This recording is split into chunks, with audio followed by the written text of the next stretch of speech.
A great way to improve your English is by training daily with a good story. The journey you are about to witness will be told in English. We invite you to stay with us, using this story not just for the lesson, but as a powerful tool to enhance your vocabulary and perception of the language. How do you take the first step on a path you cannot see? In a world that demands guarantees and visible results, faith has become an act of rebellion. This is a parable about active hope, the courage to begin the journey, not by seeing the destination, but by believing that each step will create it. Dr. Aisha Walters had once been Cold Spring's promise. The brilliant doctor, with quick diagnosis and sharp intuition, whom colleagues trusted with the most difficult cases. She moved through the hospital with a confidence that bordered on infallibility. But infallibility is a dangerous illusion in medicine. And a misdiagnosis, a single puzzle piece she didn't see, almost cost a patient's life. The patient survived, but Aisha's confidence did not. Now, a shadow of doubt followed her like a grim prognosis. She became the queen of simple cases, of obvious prescriptions, avoiding any challenge that required the intuition she no longer trusted.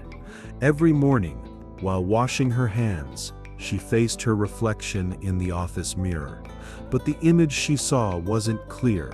It was blurred, distorted by the haze of insecurity, the ghost of a single mistake.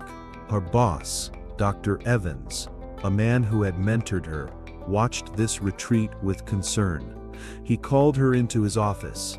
"Aisha," he said, without preamble, "your caution is turning into fear, and fear is a terrible doctor. Starting tomorrow, you'll accompany Dr. Bennett on his rounds." The name hung in the air. Roger Bennett was the region's best neurologist, a rehabilitation specialist, a man who worked with cases others considered hopeless. It wasn't a request, it was a prescription. Aisha felt a chill. She, who fled complexity, was being sent straight to the heart of the most difficult cases, to the place where science met its limits. Aisha's journey to the heart of hopeless cases began not in a cutting-edge lab, but on a rural road, leaving behind the medicine of tests and technology. It was in a small house in the rural community that she met Arthur, a 70-year-old man whose severe stroke had stolen his words, leaving behind only a distant gaze and frustrated grunts. To Aisha's mind, trained to read data and images, Arthur was a closed book, a lost cause. "How do you treat without clear answers?" she finally asked Dr. Bennett, her frustration showing. The neurologist didn't take his eyes off Arthur. "I listen," he replied calmly. "The body always whispers before screaming. You, with all your knowledge, need to relearn to hear the silence." Before they left, Bennett turned to Aisha with a challenge that seemed more like penance. "I want you to follow Mr. Arthur for 60 days, he said, handing her a blank notebook. "I want you to note everything, every gesture, every sound, every glance, even if it seems completely irrelevant, especially if it seems irrelevant." Aisha held the notebook, feeling the weight of the seemingly useless task. 60 days observing silence. She didn't know, but her true medical residency was just beginning. The first days of the Diary of the Invisible were an exercise in futility for Aisha. She sat beside Arthur, the notebook on her lap, and noted what she saw, feeling more like a guard than a doctor. The notes were a sea of meaningless data. Day 3, Arthur stared at the window for 17 minutes. Day 7, tapped his fingers on the table 3 times when his daughter entered the room. They were patternless observations, silence in text form, but on the 15th day, something different happened. His granddaughter turned on an old radio in the room, and a soft jazz melody filled the air. The air. For an instant, just one, Arthur's head moved slightly, following the rhythm. Aisha almost ignored it, but Bennett's instruction echoed in her mind. Note everything. Hesitantly, she wrote, Day 15, slight head movement to jazz sound. Midway through her 60-day vigil, she showed the diary to Bennett, pointing to the only note that seemed out of place. He read it, and a small smile formed. A whisper, he said. Now, test the frequency, test other genres, see if the silence responds.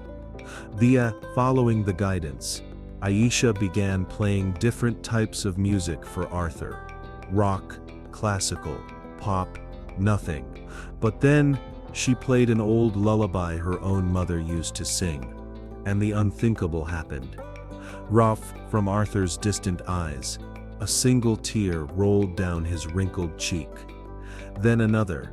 It wasn't a grunt, it was a response. It was an emotion. In the midst of silence, Aisha had found a note of humanity. That tear was the first rain in a land Aisha considered desert. Hope, once an abstract concept, now had a melody. Motivated by that small seed of response, she dove into research on music therapy and affective memory. She created a playlist for Arthur, full of songs from his youth and, of course, the lullaby.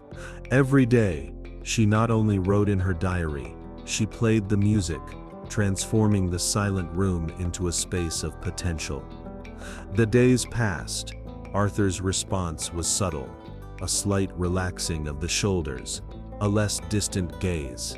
Then, on the 45th day, it happened. While the lullaby played, Aisha asked, more to herself than to him, "Do you like this one, Arthur?" And from 8 months of silence, a sound emerged, a hoarse whisper, but unmistakable. Yes. Aisha's world stopped. That yes wasn't just a word. It was a sprout of life growing in the most unlikely soil. And for the first time since her mistake, Aisha cried, not from frustration or fear, but from pure, overwhelming joy. The joy of witnessing healing, not through a machine, but through connection. That night, leaving the hospital, she passed the mirror of her old office and stopped. She faced herself. The haze had dissipated. The ghost of her mistake was no longer there. The reflection staring back was clear, tired, but with eyes shining with rediscovered purpose. The doctor she thought she had lost forever had been reborn.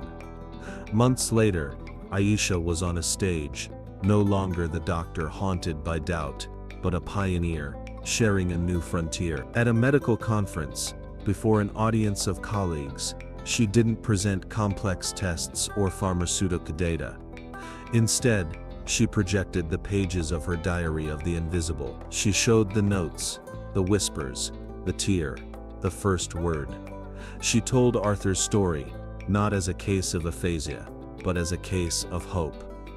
After the presentation, while colleagues surrounded her with questions, Dr. Bennett approached, immense pride in his eyes. "They're impressed with Mr. Arthur's recovery," he said. "But the real miracle here is another. You didn't cure his aphasia, Dr. Aisha. You cured your own disbelief." Aisha's lesson became a new rehabilitation program at the hospital, and the cycle of healing continued. Now, it was Arthur, with his speech still slow but present, who visited other silent patients, sitting beside them and sometimes just listening to the silence together. And to her new residents, Aisha taught not just medicine, she taught the most important lesson of her career, the definition of active hope. Medical hope isn't just seeing the cure, it's believing in potential where others see an end. Aisha's journey is a profound reminder that hope isn't something you feel, but something you do. It's the courage to believe in the next step, even without seeing the whole path.